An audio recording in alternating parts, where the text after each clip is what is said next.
Hi guys, എല്ലാവരും സുഖമായിട്ടിരിക്കുന്നെന്ന് വിശ്വസിക്കുന്നു. അപ്പം ഇന്ന് എനിക്ക് ആക്ച്വലി ഒരു ഹെക്റ്റിക് ഡേ ആയിരുന്നു. നല്ല പോലെ ടയേർഡാണ്. അപ്പം ഈ പറഞ്ഞ പോലെ ഇപ്പോഴും സമയം 12-12:30 ആവുന്നുണ്ട്.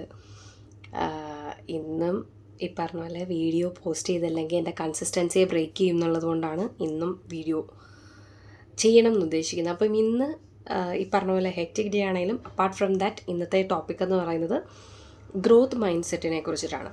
അപ്പം നമ്മളെല്ലാവരും കേട്ടിട്ടുണ്ട്, ഞാൻ ഓൾറെഡി ഒരു തവണ വീഡിയോയിൽ പറഞ്ഞിട്ടുണ്ടായിരുന്നു, നമുക്ക് ഗ്രോത്ത് മൈൻഡ് സെറ്റും ഉണ്ട്, ഫിക്സഡ് മൈൻഡ് സെറ്റും ഉണ്ട്. ഇതിലേതാണ് നമ്മളെന്നുള്ള കാര്യം തിരിച്ചറിയാണ് നമ്മൾ ഏറ്റവും കൂടുതൽ ഇമ്പോർട്ടൻ്റ് ആയിട്ട് ശ്രദ്ധിക്കേണ്ട ഒരു കാര്യം.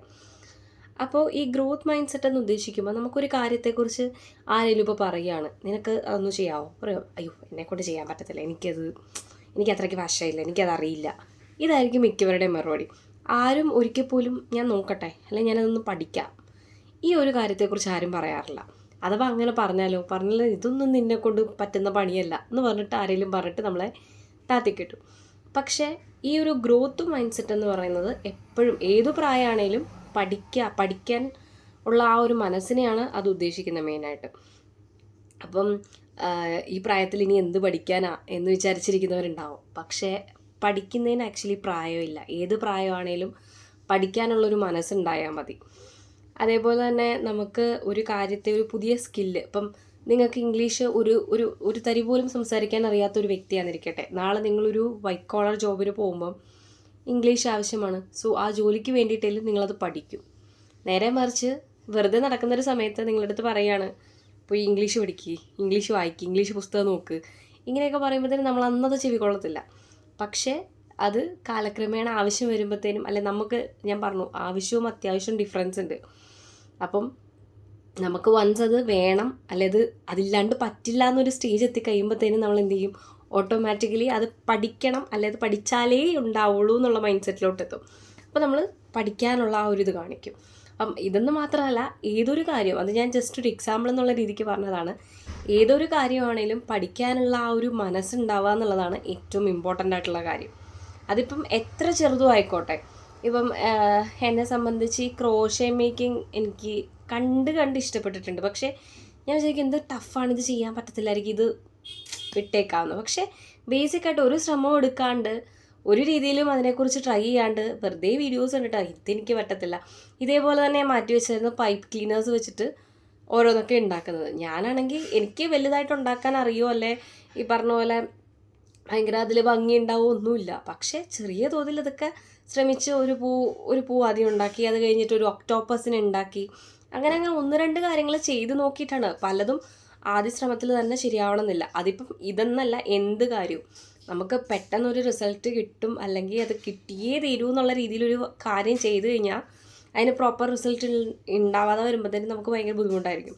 അപ്പം ആ ഒരു സമയത്ത് റിസൾട്ടിനെ മാത്രം ഫോക്കസ് ചെയ്യാണ്ട് എന്താണോ നമുക്ക് പഠിക്കേണ്ടത്, ഈ പറഞ്ഞ പോലെ ഞാൻ ആദ്യ സമയത്ത് ഈ പൈപ്പ് ക്ലീനേഴ്സ് യൂസ് ചെയ്തിട്ട് പൂവൊക്കെ ഉണ്ടാക്കിയപ്പോൾ അത് പൂവാണെന്ന് പോലും മനസ്സിലാവത്തില്ല, ആ ഒരു രൂപത്തിലൊക്കെ ആയിരുന്നു. പക്ഷേ അറ്റ്ലീസ്റ്റ് ആ ഒരു സ്റ്റെപ്പ് എടുത്തു, ഒന്ന് ചെയ്ത് നോക്കാം എന്നുള്ള ആ ഒരു സ്റ്റെപ്പ് എടുത്തു. ദെൻ പല യൂട്യൂബ് വീഡിയോസ് കണ്ടിട്ടും അത് കണ്ടുകൊണ്ട് ചെയ്യാൻ ശ്രമിച്ചിട്ടുണ്ടായിരുന്നു. അതേപോലെ ഈ ചുമ്മാ വെറുതെ ഇരിക്കുമ്പോൾ ഓരോന്നൊക്കെ ട്രൈ ചെയ്ത് വെറുതെ ഓരോന്ന് ഉണ്ടാക്കാൻ ശ്രമിക്കാറുണ്ടായിരുന്നു. അപ്പം അങ്ങനെ ആയിരിക്കും എൻ്റെ ആ ഒരു ഒക്ടോപ്പസിൻ്റെ, ഞാൻ ഏതെങ്കിലും വീഡിയോയിൽ ഞാൻ ഉൾപ്പെടുത്താം, അത് അത്യാവശ്യം ഒക്ടോപ്പസിൻ്റെ രൂപമൊക്കെ വന്നിട്ടുണ്ടായിരുന്നു. അപ്പോൾ നമ്മളിങ്ങനെ ട്രൈ ചെയ്യുക, പലതവണ തോക്കട്ടെ, തോറ്റ് നമ്മൾ വൺസ് അത് ഒരു നല്ലൊരു സംഭവമാക്കിയിട്ട് നമുക്ക് കിട്ടും. അപ്പോൾ ഫിക്സഡ് മൈൻഡ് സെറ്റിൽ നിന്ന് മാറി അങ്ങനെ ഒരു ആൾക്കാരാണ് നിങ്ങൾ. ഫിക്സഡ് മൈൻഡ് സെറ്റ് എന്ന് പറഞ്ഞാൽ, ഇപ്പം ഒരു കാര്യത്തിൽ ഉറച്ചു എനിക്കിതേ ചെയ്യാറിയതുള്ളൂ, ഞാനിതേ ചെയ്യത്തുള്ളൂ. അതേപോലെ തന്നെ എനിക്ക് ഇപ്പം അത്യാവശ്യം ശമ്പളവും കാര്യങ്ങളൊക്കെ ഉണ്ട്, എനിക്കിനി ജോലി മാറണ്ട, എനിക്ക് ഇതേ ജോലി തന്നെ നിന്നാൽ മതി, എനിക്ക് ഇത്ര ശമ്പളം തന്നെ മതി. ഇങ്ങനെ ഓരോ കാര്യത്തിലും ഓരോരോ കാര്യങ്ങളുണ്ടാവും. അതായത് ഇതൊക്കെയാണ് ഒരു കംഫർട്ട് സോണിൽ നിന്നിട്ടുള്ള ഒരു പരിപാടി ഉണ്ടല്ലോ, അതാണ് മെയിനായിട്ട് ഈ ഫിക്സഡ് മൈൻഡ് സെറ്റിലുള്ളവർക്ക്. നേരെ മറിച്ച് നമുക്ക് ഒരു ഉയർച്ച ഉണ്ടാവണമെങ്കിൽ, അല്ലെ നല്ല രീതിയിലൊരു നിലയിലെത്താൻ വേണ്ടിയിട്ട് ഗ്രോത്ത് മൈൻഡ് സെറ്റ് ഉണ്ടെങ്കിൽ മാത്രമേ പറ്റത്തുള്ളൂ. എല്ലാം എപ്പോഴും നമ്മൾ പറയാറില്ല, അല്ലെ എപ്പോഴും നമ്മൾ കേൾക്കാറുണ്ട്, എല്ലാം മൈൻഡ് സെറ്റിൻ്റെയാണ്, എല്ലാം വിചാരിച്ചാൽ മാറും, ശരിയാവും, അങ്ങനെയൊക്കെ. ഇതേമാതിരി നമ്മൾ വിചാരിക്കുകയാണെങ്കിൽ അത് അവിടെ തന്നെ നിൽക്കും. നേരെ മറിച്ച് നമ്മളെ കൊണ്ട് പറ്റുന്ന പോലെ ചെറിയ സ്റ്റെപ്സ് എന്തെങ്കിലുമൊക്കെ എടുത്ത് ഒന്ന് ട്രൈ ചെയ്യാനുള്ളൊരു മനസ്സ്, അല്ലേ എന്താ പറയുക, പരാജയം എന്ന് പറയുന്നത് ഒരിക്കലും ഒരാളെ നിർവചിക്കുന്നൊരു കാര്യമല്ല. നമുക്ക് എന്താണോ പഠിക്കാനുള്ള, അല്ലെ എത്രത്തോളം നമുക്ക് പഠിക്കാൻ പറ്റുമോ അത്രത്തോളം പഠിക്കുക, ചെയ്യാൻ പറ്റുന്ന എന്തൊക്കെ കാര്യങ്ങളുണ്ടോ അതൊക്കെ ചെയ്യുക. പലതവണ തോറ്റാലും അതിനെയൊക്കെ ഉൾക്കൊണ്ടുകൊണ്ട് അതിൽ നിന്നുള്ള പാഠങ്ങൾ ഉൾക്കൊണ്ടുകൊണ്ട് പിന്നെയും ട്രൈ ചെയ്യുക. അത് കഴിഞ്ഞാൽ വൺസ് ഒരു നല്ല റിസൾട്ട് ഉണ്ടാവും. അപ്പം നിങ്ങളും ഇതേപോലുള്ള ഒരു വ്യക്തിയായിരിക്കണം. ഗ്രോത്ത് മൈൻഡ് സെറ്റിൽ തന്നെ ഫോക്കസ് ചെയ്യുക, എന്നാൽ മാത്രമേ ഉയർച്ച ഉണ്ടാവത്തുള്ളൂ. അപ്പോൾ ഇന്നത്തേക്ക് ഇത്രയേ ഉള്ളൂ. ബൈ.